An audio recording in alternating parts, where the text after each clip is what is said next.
Hello, hello, hello. It is Cassandra Terry, your manifesting miracle maker, and it is Tuesday, guys. It is Transformation Tuesday. I know in the US it is a holiday, and lots of people are enjoying family and barbecue and thinking about the history of our country. So, whatever you're doing in this space, I hope you are having a wonderful day and enjoying an extra day off and some R&R with your family. That is what I am doing today, which is why we started the live today a little bit later. We started at noon today instead of the typical 7:15 a.m. because I wanted to sleep in, and I hope you guys had the opportunity to do the same. Hello there. Hello. Hi, Crystal. I see you there. Welcome to the live. We are about to get started. Happy Independence Day to you as well, Sabrina. Is it Sabrinia? You got an extra letter in there than what I am accustomed to, or is it Sabrina? Welcome to the live. I'm glad you're here. We are getting started in just a moment. And today we are talking about transformation. And I really wanted to talk about the difference between change and transformation because change is a part of transformation, but there's more to it than that. So, welcome everybody. I see you all are coming in. Deborah, I see you there. Hey, thanks for joining. I saw you yesterday on Speak Up Sis magazine on that live, and I see you are still very connected and busy and getting things done, and that's a great space. So if you guys are not familiar with Speak Up Sis magazine, check it out. Instagram, Facebook. I think she's in all the places, and she has great content and opportunities that she's sharing all the time. The she that I'm referencing is Angel Charmaine of Speak Up Sis magazine. Love her and what she's doing for the community. So check it out. All right. So change versus transformation. That is the topic for today. And they are two different concepts. So when you're talking about change, you're talking about altering or modifying something or some particular aspect of your life, developing or adopting new habits and behaviors. It could be because of something external, it could be because of something, a personal decision or something internal that's happened in your life, and you feel the need to make some change. Maybe you're changing your diet, maybe you're changing your career, maybe you're changing your workout routine. There's always opportunities for change in the different aspects of our lives. But when we talk about transformation, we're talking about going beyond change and having a fundamental shift in our person, in who we are, and how we show up in the world. And what we're looking for is something that's going to be holistic. It how we show up, how we deal with things, how we see the world. There's been a shift, and hopefully because of the shift, change is happening all the time. But a true transformation is an evolution in how you see things.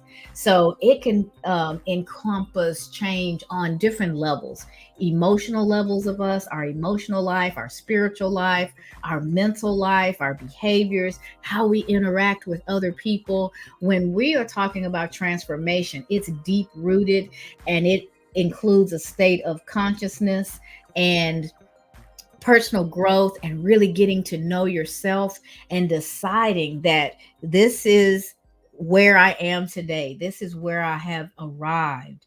And through change, and typically not just a change, but multiple changes that permeate the being of who you are, you go through a transformation where you make changes, but those changes, if they're deep rooted, if they're significant enough, they come together to move you to a different state of being, a different way of operating, a different way of processing and seeing the world. And so it's not just about external goals or just the different high level aspects of life, but something that's redefining who you are. It could be redefining your value system and what it is that you believe, and you're aligning those values with the goals that you're going to make going forward. As long as your values and your goals are in one accord, then the likelihood of you successfully accomplishing those things skyrockets. It's You're much more likely to stick to a plan and to accomplish things that really align with what you believe and what's important to you. So they're not just your value system, and but it's things that are relevant to you. So how do we go about lasting transformation? One of the things that you have to start with, always, always, always, you'll hear me talk about, is awareness. You have to do the self reflection. You have to get really clear about what your current beliefs are, what your habits are, what your patterns are. What systems do you have in place? And do those systems promote the life that you're trying to build? If not, through that self reflection, you can see that, and then you can find the areas of your life where transformation is necessary. And then you've got to understand what your motivations are, what's really driving your desires, what's your real why at the core. What's that? And identify any things that might get in the way. I talk about self-limiting beliefs all the time. So you have to get really clear about the messaging that's playing in your head so that you know where your stumbling blocks are, because once you realize that they're there, you can do the work necessary to remove them. You can change your stumbling blocks into platforms. You can change your stumbling blocks into something that can raise you up and help move you forward, just by redefining those negative messages and those self-limiting beliefs that are holding you back. If you do the work to start to redefine those, they no longer stand in your way. They no longer stand between you and the life that you're trying to create, but instead you become informed by them, you learn from them, and they will aid you on that journey to get from where you are to where it is you'd like to be. And then you have to be really clear, set clear intentions. What is it that you are trying to accomplish? What are those meaningful goals? The clear that you can, the more clear you can be in that space, the more likely you are to accomplish them, because then that becomes your measuring stick. Every time someone asks you for a piece of you, a resource, your attention, your time, when someone is vying for those valuable resources, you can weigh them against the intentions that you have set for yourself. What are my goals? What journey am I on? What's the path I'm taking to successfully maneuver that journey? When you are clear about that, then every time something pops up that's vying for your resources, vying for your time, vying for your attention, you measure that against that journey. Is this going to move me forward in the goals that I have set for myself? Is it going to slow me down? Is it going to set me back? Is it going to completely throw me off track? Be intentional. Exactly, Deborah. So you want to be, in order to be intentional, you have to be really clear about what it is that you're trying to accomplish. So you set those goals, and then you're intentional, as Deborah just said, about how you use your resources. What do you focus on? What do you put your energy into? How do you spend your time?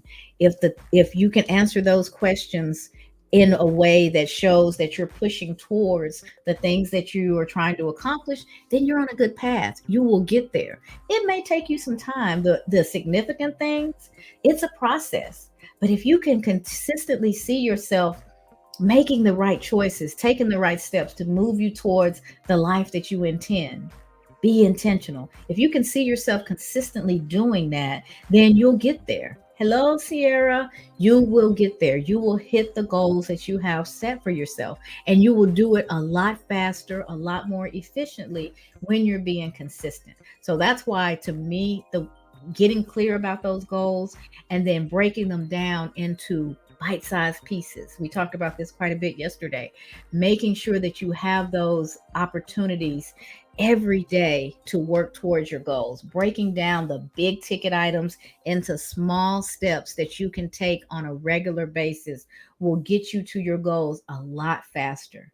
Slow and steady will win the race. It's great when those accelerators come along. There's something that you get into a flow, and there's something great that's going on that's going to move you just that much faster. Take advantage of that, but also know that slow and steady wins the race. And there's time to where sometimes you just, those single solitary steps, one at a time, day by day, will get you there if you consistently take them and make sure that what you're doing with your time and energy and focus is the things that's supporting the intentions that you have for yourself. You also want to embrace a mindset shift. Transformation starts right here. It all starts within our minds. What we believe and how we believe about ourselves sets the tone for the life that we're going to live. Are we living a fear based life? Are we living an adventurous life? Are we able to try things that we know we're not already good at? Some people are so concerned about making a mistake because they have the outcome of everything that they do attached to their self worth. I am more than what I produce. I'm more than my mistakes. I'm more than my successes. I'm a person. And if I can separate myself from those things, I can applaud the successes and I can learn from the mistakes, that I am still consistently moving ahead, moving towards my goals and setting myself up for success. But when your self esteem, your self worth is tied to your outcomes, your ability to be risky and to try things and to really stretch yourself can really be limited by that mindset. If you see a mistake as confirmation that you're bad or you're not capable or you're not worthy, then you're going to live a life that you spend most of your time in the same circle doing the same things because that's safe. When you have yourself attached to the outcome, your value attached to the outcome, you need to control that outcome. You need to make sure you're doing things that are confirming for you that you're okay. As soon as you stretch out of that comfort zone and you start to do some new things that really stretch and challenge you, it feels uncomfortable. But if you can push through that discomfort, you grow, you learn, you pick up new skills, and people see that in you. And when people know that you're willing to continue to learn, that you're not at the mercy of your emotions and so afraid of making mistakes, it opens up your world. Future Joe, with the journey of your life, you will open magical doors for your future. Let your heart lead the way and you will find your true destiny. I love that. I'm not sure if you're still with us, Future Joe, but those are great comments and I agree wholeheartedly. With the journey of your life, you will open magical doors for your future. You have to, what does a journey entail? It entails energy, it entails decisions, choices, making steps, putting energy into the things that you want to accomplish. As you put one foot in front of the other, you are affecting change. You are creating other opportunities for yourself. So continue the journey, enjoy the journey, believing that it's going to lead you where ultimately you would like to go, and then putting the energy, the focus, and the intention into the activities that are actually going to get you there. So being intentional, huge. Shifting your mindset so that you challenge your beliefs and replace them with things that are empowering. If you've got negative messaging going on in your head, if in the quietness of your head, if there's a message that's telling you you can't do something, you're not good enough for something, you're not skilled enough, everybody else is better at this than you, so just let them do it. Those messages, you need to know that they're there. You need to tap into them because they will, oh, if you do the work to reframe them, then you get in control of that and you will drive the decisions of your life instead of them being fear based, and coming from this automatic messaging that you may not even be aware is playing. It's important to tap in and to understand the mindset that you're operating from and be willing to do the work to rewrite the things that are not serving you. Let me take a look and see what other comments might have come in. I've missed quite a few.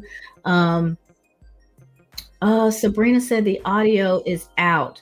Other Kimberly, Shay, I see you're on LinkedIn. Omar, Crystal, Crystal said just you. So you guys are able to hear me.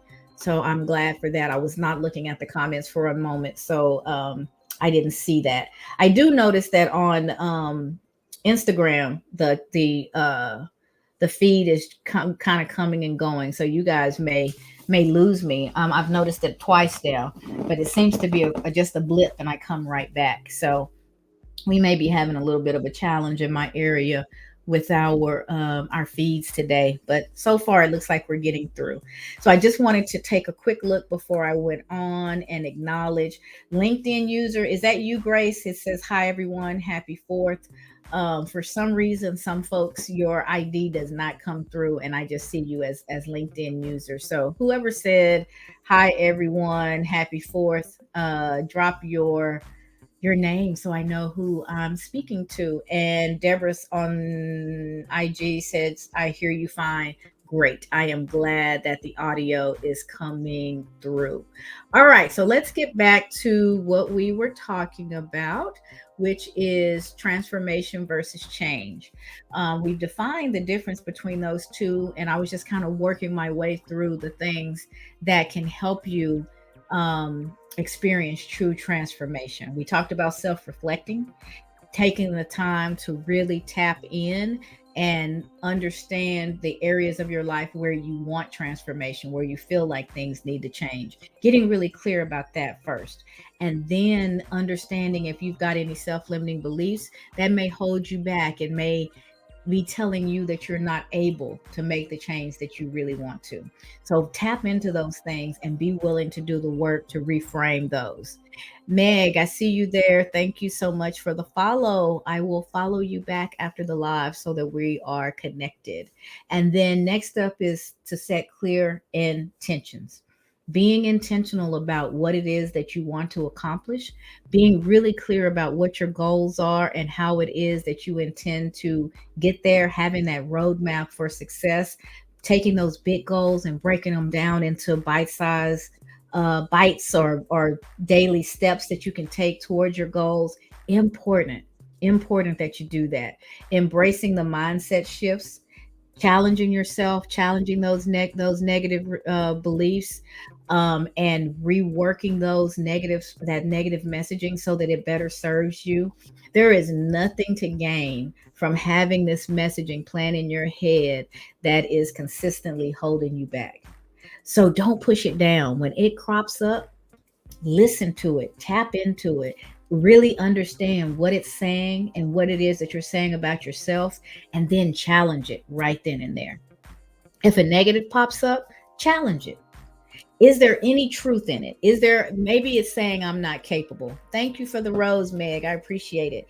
Maybe it's saying I'm not capable.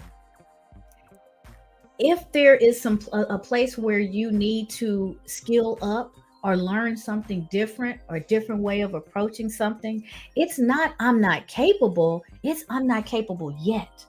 I don't have all the skills that I need yet. Just tagging on that 3-letter word, yet, opens up the possibility for that state to change. I may not know how to do this thing yet, but I can Google it, I can YouTube it, I can reach out to somebody, I can take a class. There are things that I can do if I'm willing to put in the work to skill myself up in the areas that I don't have the skills today. That's a growth mindset. That means that what I don't know is a temporary state. And if I'm willing to do the work, I'm capable of learning it.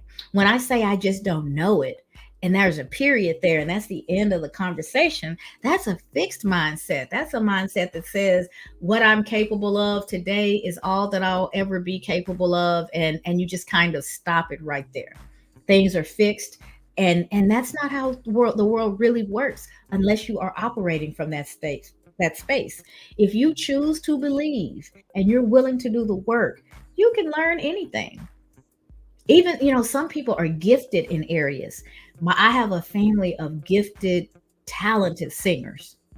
I can't really sing, but actually I can learn and skill myself up. If I just spend a little bit more time with my mom and she works on things and tells me what to do, how to breathe, Simple things like that. I may never be a songbird like she is, but I can improve the skill.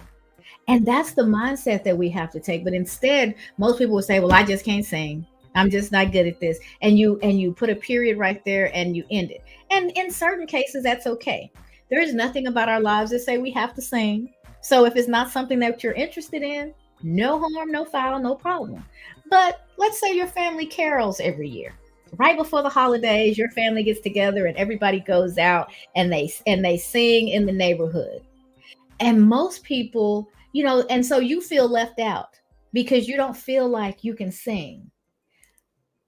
You could leave it there and maybe you're the one who goes with the family and you play the music. You get everybody coordinated in the same t-shirts or whatever the case may be. But if you really want to participate, you could learn to hold a note. You could learn to sing within your abilities well enough to go out and participate in what your family is doing. Now that's a lighthearted, example, but it's the holidays. Let's be lighthearted. Why not? So you could get yourself good enough. You may not never be as I will never be as good as my mom because she is a naturally gifted singer and so is my youngest both my younger sisters. So I love being around them when they're singing. I also can hear the tape playing in my head every once in a while going, man, I suck. And comparing myself, comparison will steal your joy. I can have a good time singing and hanging out with my family if I don't get so uptight and start to compare myself and feel like I'm going to be judged when really most of the judgment is coming from me. If I can just relax and be a part of the experience it and enjoy it, then that's a win for me. But all that stuff that's going on in my head would stop me from even trying. So all I'm saying is we can take that concept of yet, whatever it is in your life that you feel like you should be better at or you should be doing differently, if it's really important to you, if it's something that you really want to do. Deborah, you have a lot of musicians too. Yeah, me too. What you want to do is decide that you want to do something about it. Append your yet to the end of whatever message it is that you have, and then tell yourself, I'm going to improve this skill. I'm not saying that I'm going to, win a Grammy, but I am going to improve the skill so that I can hang out with my people and enjoy what we enjoy as a family. And just get yourself to a place of being comfortable. There's a movie, I can't even think of the name of it now, but it was so funny. It was Will Smith, and he was teaching a guy to dance. And Will told him, this is you right here. This is your lane from side to side, step to step, this is you. All that extra stuff, don't even go there because here's you right here. So he put the guy in a box. But what he was really saying is Hitch. That's it. Thank you, Princess Goddess. Hitch says, here's you. Now the guy can do that, those few steps that Will gave him over time and get really good at those. And then you can add a spin in there later. You can add a dip in there later. You build the foundation and then you keep going. This may be all that I can do now. But if I keep working on it, I can add a few more steps. I can expand my repertoire. I can get better. And that's the mindset. And I know these are silly examples that I'm using, but that's the mindset of a growth mindset. You're not afraid to make a mistake and you don't take things not working out as you would like them to as condemnation of you as a person. I made a mistake. I'm going to learn from it and I'm going to adjust going forward so I handle this better the next time around. If we could get to that place, then we can show up in each other's lives transparent and open and honest. And we can share our experiences and all learn from one another. But there's so much fear of judgment, fear of looking bad, fear of being laughed at. And then in some communities and in some families, that ribbing and jabbing at each other and taking pot shots and exploiting each other's weaknesses. And it becomes a part of our communication. So if you're not comfortable with that, draw a boundary. and just let the other person know, hey, when you talk about my inability to sing, it really makes me feel bad. Whatever the case may be. Either they're going to respect your boundary or they won't. And you've got a data point to move from and decide how you interact with that person going forward. But don't attach what you can and can't do to your self-worth, to your how you value yourself. It's information, and information changes all the time if we're willing to put in the work and do something differently. So that's what I mean when I say embrace the mindset shift. And then there's emotional healing. When we are triggered by things, I was extremely triggered today by something that someone said. I knew that they meant well, but what they said was highly offensive. So I was in a position where I had to make a decision. Am I going to say something, or am I going to just sit here and fume and be upset? My decision to make, I decided to say something. But before I did, I adjusted my thinking. I am choosing to believe that this person is coming from a place of good intent, and that they are what the way that they're showing up is highlighting their blind spots, not anything malicious. They don't know any better. They don't see how they're coming across. But I can hold up the mirror and at least show them how I'm receiving it. And I can do it in a way that's not aggressive, that's not angry. Even though I was feeling some stuff, I was feeling my feelings, and I was getting really triggered. But I felt like it was really important for me to address it. But I think when we're getting ready to address something, especially something that's controversial or could be received that way, or we could come off very, very aggressive, check yourself first. What are you trying to accomplish in this moment? And how do you want to address it? Not being drugged. I did not allow myself to be drugged into the conversation by my emotions. I was feeling very emotional at that time, but I did not want my emotions to win, because if I just came off as angry, if I just, threw jabs, if I use the gift of this forked tongue that can really hurt people if I allow it to, if I came at it from that standpoint, what the message that I was trying to receive would probably be lost. I would probably end up losing some respect of some folks because I just come off as angry and combative. And in seconds, this was not a long, drawn out discussion. In seconds, these things were flashing in my head, and how I appear and who I am and how I show is important to me. And I don't give that to somebody else. Somebody else's bad behavior is not going to typically, I'm human, so I don't get it right all the time, but it's typically not going to dictate how I'm going to show up. So even though I was really triggered, I gave myself a minute to breathe and to get my thoughts together. I'm Christian, so I said a little prayer. I was like, Lord, bridle my tongue and soften my heart, and let my message be pleasing to you. Let me say it in a way that it can be received, that I'm not causing more harm in what I feel like is already a harmful scenario. Quick, how can I get there? And when I spoke, I could hear the tremble in my voice, because the emotions were still there and I was quite triggered. But at the same time, I spoke from a place of kindness, and I spoke from a place of wanting to counteract what had been said and give a different point of view in a way that it could be received. And it took some constraint, but it's a choice. We make choices all day long. I could have went in with both guns blazing and could have said some stuff. And there would have been some people who probably would have applauded it and probably would have said you were right for doing saying what you said. But that's not who I choose to be. It's a choice. I don't choose to bow over other human beings. Sometimes I'm going to react really quick, but I would prefer to respond. And that's what that minute gave me, the ability to respond instead of to react. Physically and emotionally, reactions were happening.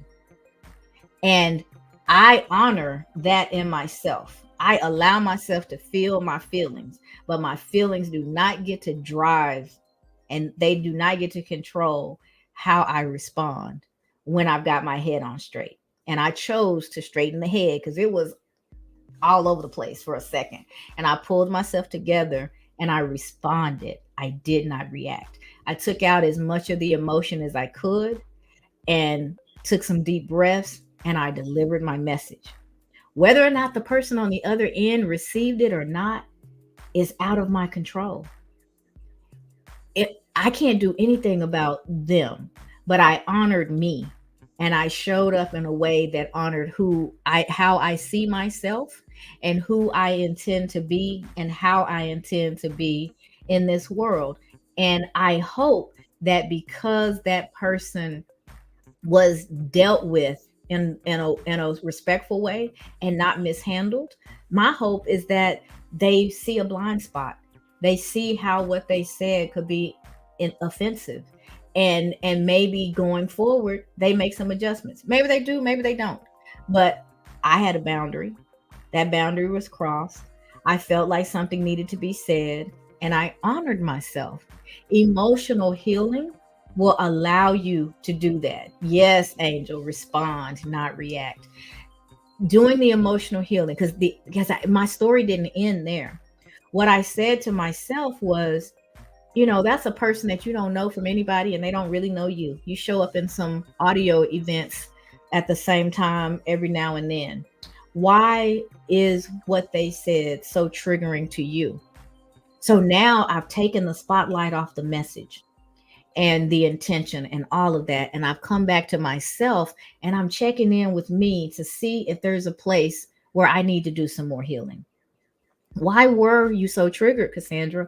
Why did this hit you right between the eyes the way it did? Why did you have the physical reaction I mean, literally, I was panting for a minute because I was getting so triggered and so upset that it was hard to do the smooth inhaling and exhaling because I was fired up.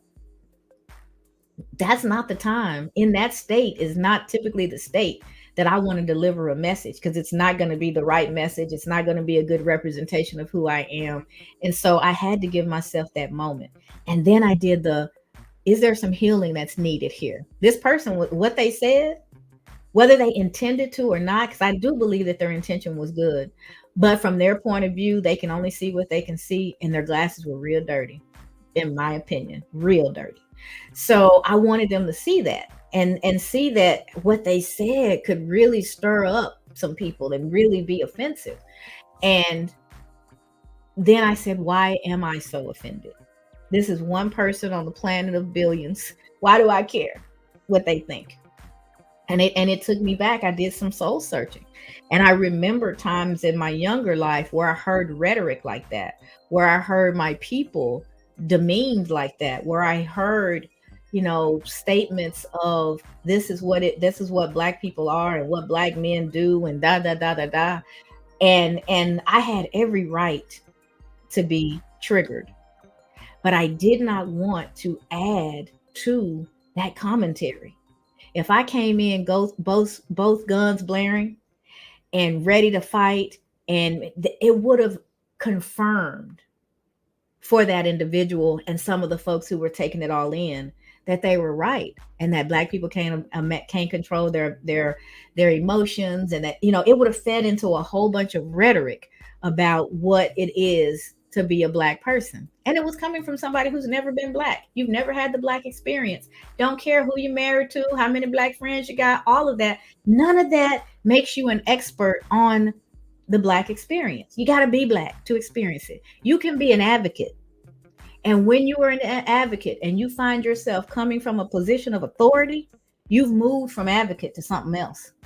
And those were the types of things that I was seeing. In our attempt to do good, we can harm if we're not careful and we don't really look at ourselves. And I chose not to add more harm and to try and respond in a way that was positive for everybody that was a part of that experience. But it was very, very triggering. And I had to look at why, because that allows me to make sure that my healing is continuing and that I don't have some blind spots that I wasn't aware of that need some attention and care. And so ask yourself, because sometimes, you may find out you're the only one that's having the reaction to something as big as you are. And your reaction is valid because it belongs to you. Your experience, your life, whatever has brought you to this point, and you've been triggered in that way. I'm not saying that you're wrong. I'm not saying that you're right. I'm saying the best use of all of that, once you've reflected, given yourself a minute, and you've delivered your message, check in with you and see what's going on and why you had the reaction that you had, and look for opportunities for your continued healing. Because it's amazing how many spots are there that until somebody pushes that particular button, you didn't even realize. But baby, I felt like I was just one big button during that call, and I was just getting pressed all over the place. And so I dealt with it the best way that I could. I am grateful that it's better than I would have a few years ago. And I'm using the experience to continue to look for my own opportunities for self growth and self healing. And so I just use that as an example of how, when we are met with difficult situations, that we don't want to just look externally, because we really can't control what's happening out there. Turn inward and see if there's an opportunity for you to heal or grow in that space that's being highlighted by those emotions of yours. um and then there's personal development. I think everything that I just talked about, it was personal development on my end. um but there's always all types of practices that you can continue to develop. Nurture your mind, your body, your spirit, the whole person. Or is it meditation for you? Is it journaling? Do you have positive affirmations? I've got some on my mirror, so I see them every morning when I get up and I'm brushing my teeth. And every time I come back to the sink, I see my affirmations, and I say them sometimes out loud. All the time I'm saying them in my head when they're right there in front of me, just reminding myself, encouraging myself, speaking life over myself. We've talked about the gratitude practice on many occasions. Y'all, that is a tool that keeps on giving. You can choose gratitude and shift your mindset and how you're feeling in an instant. It is hard to focus on what you're grateful for. It's hard to focus on what you have. It's hard to realize how much you enjoy a person or a place or a thing, and be negative or down or depressed at the same time. It's like an instant mood booster. So practice gratitude and have a good self-care routine. Take care of you. I know when I'm good and triggered, it's important for me to afterwards to have a data a download. Some people, it's enough to get up and be on their own. Maybe you want to go out for a walk. I need to talk to somebody that I trust. I need to kind of replay it, and get their feedback, and have somebody just receive what it is I need to. I just need to get the ick off of me. And so that's what I did. I reached out to a friend, somebody that I trust, and somebody that I knew would understand where I was coming from, and just kind of replayed it. And it's good that that advisor, that friend, that person that you go to is not somebody who's standing with a gas can in their hand. You don't want fuel added to the fire. You want somebody who can listen, who can understand your point of view, maybe even give you a dissenting point of view or something else to think about, another way to look at it. But even if they totally agree, you don't want them to, you should have said this and you should have said, and get you all worked up and inflamed all over again. So for me, I went to somebody who I knew was level headed, I knew was calm, but also knew, respected the space that I was in and that experience, and who could understand it. And then we walked through it together, and I felt much better. So know what you need to get back to your center, to get back to your better self, and then do that. Take good care of you. And then there's accountability and support. So when you're calling on somebody, or when someone is calling on you, who's your support system? Do you know who those folks are? I have different people that play different roles in my life, but the ones that I really count on, they do two things. They have two roles. They've got a stick and they've got pom poms. They will cheer me on. They're going to show up on my lives. They're going to show up for my events. They're going to buy my books. They're going to tell me how much they appreciate me. You're doing great, girl. Rah rah rah. They're those folks I love and appreciate. They are, and it's a little bitty stick because I'm grown, but they will call me on my stuff. You said you were trying to do this, and then I see you over here doing just the opposite. What's going on with you? You seem like you're out of balance. What's I've got my friends that will check me. Those people are important. And I want them to know, even though I don't want to hear it. Because if I'm out of balance, I'm probably really out of balance and just on something, some other stuff and enjoying myself. And here they come reminding me of who I am. I'm like, I know, but I left her at home. I want to be this other person for a little bit. All right, have your moment, but do not forget who you are and whose you are. And I have my accountability partners that I can count on. They are going to show up, they are going to be consistent, and they're going to call me on my stuff. And I appreciate them because if all you have is cheerleaders, if all you have is yes people, if all you are surrounded with are people who say yes and agree wholeheartedly with everything that you say and do, there's not much room for you to grow. You don't see that's why diversity is so important. It's important to me to be around people who have a different experience. It's important for me to be around people who see things a different way because in us getting to know each other, we can both be enriched if we're respectful of of each other's differences. That's my favorite place to be. You know, when I really want to relax and be with my girls and be with people who we've been through the fire together, that's great. I love that. There's nothing like being with your folks and being able to relax to the point of there's no pretense, there's no nothing. It's just raw you. You don't even have to worry about your grammar. Love that circle. Those are my people, and my battery is recharged. But it's also great to be around people who've had those different experiences, those different points of view, give me different ways of looking at things because in that I grow and I develop and I put so much value on that personal development. So accountability and support important.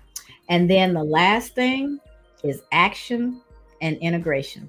You can have the best plans in the world. You can know exactly how to get from point A to point B.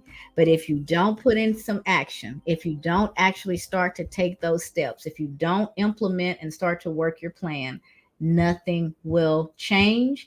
And if nothing changes, then there is no transformation. So you have to get, and the integration part is important. When you integrate something new into your patterns, into your systems, then you're changing how you behave. You've picked up a new habit, a new way of doing something, and you've done it enough now that it's just a part of how you do things. That's integration. In the beginning, it's a little clunky. It can be awkward. My default is to do this. My default could be to pop off. Somebody says something I don't like, I pop off. Not my default, but it could be. And I want to get to a point to where I react. I don't react, but I respond. So I have to practice not popping off. I have to practice taking a breath. I have to practice giving myself a moment to collect myself before I speak. And if I do that enough, that becomes the norm. Pop off becomes history. And breathing and centering and thinking before I speak becomes the new default. So now it's integrated. It's how I behave, it's how I move, it's what I do. And when you're moving from this change to lasting transformation, you can change something for a moment. But when you actually put it into practice, time and time and time again, and get to the point to where it becomes the new normal, now it's integrated and it's just a part of how you move. And that's when you know you've really conquered and that transformation has taken root and it's going to stick. It'll last. So I'll run through the 7 ways of creating lasting transformation: self-reflection, setting clear intentions, embracing mindset shifts, moving from that fixed to a growth mindset, emotional healing, personal development, accountability and support, and action and integration. So for lasting transformation to happen, those are 7 steps that you can take, and you take them one at a time. and you begin to work through these things. You stick to them, you become consistent. You break your steps down into small steps that you can consume and work on every single day. We know we've got this holy grail out here. We've got this big transformation that we want to get to.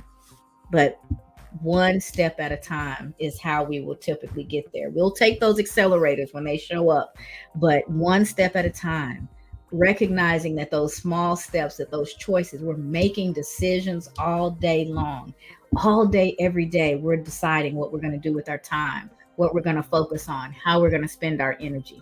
You just have to get real with yourself and clear about whether or not you're taking the steps, you're focused on the things that you are giving yourself the chance to be successful. And that's by small, consistent steps. Deborah said it's a process. Absolutely correct. It is a process. And when you build that process and you stick to it, you're consistent, the things that you want to accomplish will happen. And the other reason that those small steps are important, it gives you little milestones to celebrate along the way. That is important. Those celebrations will encourage you. Those celebrations will build you up. Those celebrations will give you the opportunity to see how far you've come. You haven't gotten to the end goal yet, but you're not at the beginning anymore. You've made significant strides. Seeing that will keep pushing you forward and keep that big goal from being so overwhelming. So that is it for today, guys. Let me check back and see what comments I may have missed. Oh, it's Martha. Apologize, my name is not showing. It is so easy to react. Always enjoy listening to you. Thank you, Martha. Thank you so much for being here. Today's takeaway: think, process, and then respond. I love that. Isn't it great when something gets boiled down into its simplest form? Because I said a whole lot of words. Martha has taken everything that I've said over the last hour almost and boiled it down to think, process, and then respond. She said, also loved what you said earlier concerning how we spend our time and if it's connected to our goal. Definitely got me thinking and processing. Thank you. You are very welcome. And that is so important. Making sure that how you're spending your resources. When a lot of people say resources, they think money. I'm talking about your time. I'm talking about your energy. I'm talking about your focus. And yes, your money. Any resource, all of your resources. Are you putting them into the things that create the life that you are trying to create? If you're not, it's a place to assess. Ask yourself why. Maybe what you really want to do is different than what you realize, so you've got some adjusting to do, but somewhere things are out of balance. If you're spending your time and energy and money and all your focus on something else, but your goals are this, figure out where that misalignment is and make the necessary adjustments. All of it is for self-awareness so that you can really dig into who you are and what it is that you want out of this precious life that we've been gifted. Figure that out and then align your energies, your focus, your actions towards that. And everything else will fall into place. All right. Well, I am wishing you guys a happy rest of your fourth. Have a wonderful day. We will be back tomorrow at our regularly scheduled time, which is 7:15 a.m. Central. Tomorrow is Wednesday. So, Deborah, maybe you should come and do tomorrow's. Tomorrow on Wake Up Wednesday, we talk about intentionality, being intentional, and how that tool and that practice moves us forwards towards accomplishing our goals. So I will see you back here tomorrow at 7:15 for a.m. Central for Wake Up Wednesday. And you guys enjoy the rest of your fourth, and I'll see you tomorrow. Thanks, everybody.